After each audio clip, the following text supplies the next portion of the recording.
Okay, just as a review, what does it mean to be extrema? You can have a relative max or min. You could also have an absolute max or min. We just have talked about relative. You could also see that term local. So, can you have more than one relative max? Yes. Or relative min. So, let me just look at kind of draw out a graph here.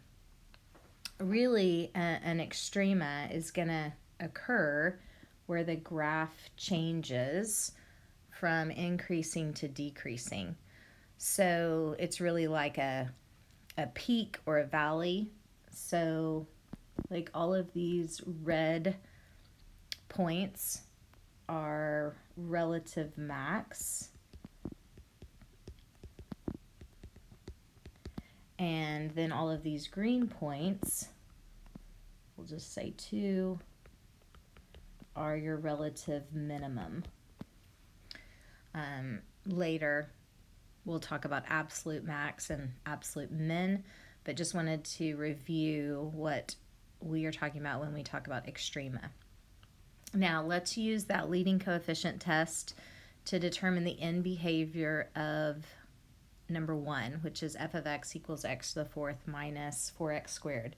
So this is in descending order, so I can tell my leading coefficient is 1. So 1 is the leading coefficient, and the main thing there is it's positive.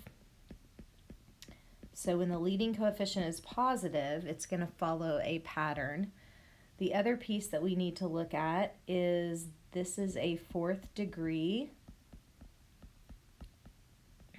polynomial. So since 4 is even, we can think about all of the even polynomial functions that follow this pattern. So an example would be g of x equals x squared. We know that's a parabola that opens up. We could even look at h of x equals 2x to the fourth. Okay, that's also going to open up. So the end behavior of this function, f of x equals x to the fourth minus 4x to the second, when we use that leading coefficient test, it's going to follow the same pattern. So the left and the right are going to rise. Now, typically, we're going to write this more mathematically. So if you think about just on a coordinate plane, here is your right side. So how we can say that is we say as x approaches, that arrow just means approaches.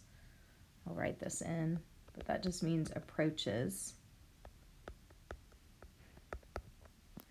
As x approaches, I'm going to write this as positive infinity. A lot of times that positive is dropped because it's understood that it's positive infinity. But as x approaches positive infinity, what is happening to y?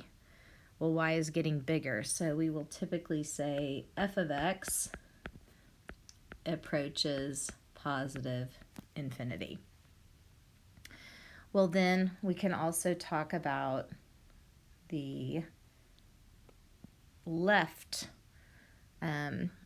And remember, end behavior is describing the behavior on the ends of the graph. So we can say, okay, what about when x approaches negative infinity? So like here on my graph, as x is approaching negative infinity, y, or f of x, is getting bigger. It's rising. So it's approaching positive infinity, the y value. So this is a more mathematical way that we would describe end behavior. So it's good to know how to do it in words, but then also how to do it mathematically. Let's look at number 2. Number 2 is a little harder because it's not in standard form, so we might have to do a little bit of work. So think about if I FOILed these two binomials, I would have x to the second plus 4x minus 5. And not that you have to do all of this work, but it'll help you know what's that leading coefficient going to be. It looks like it's going to be negative 2x to the fifth, and then you don't really have to finish distributing. So I'm going to use that leading coefficient. Notice this leading coefficient is negative. So the leading coefficient is negative, and that's really an important point. And the next piece you want to look at is it's a fifth degree polynomial. So it's going to follow the same patterns as, say, f of x equals a negative x to the third. Because notice the coefficient, leading coefficient's negative, the power is odd. It would also follow the same pattern as negative 3x to the fifth. So if you do a quick graph, it's going to look something like this. So when I'm talking about the end behavior, the left rises and the right falls. Now let's write that more mathematically. So as x approaches positive infinity, what is happening to the y? Well, you can draw this out. As x is approaching positive infinity, what's happening to y?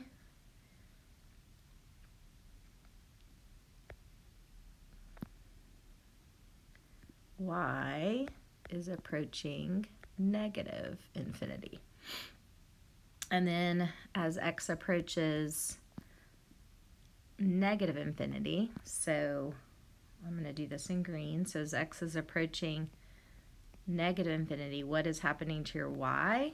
Well, y, or f of x, is approaching positive infinity. So many times that positive is dropped, but I just wanted to write it to emphasize this is really how we would write in behavior a little bit more mathematically.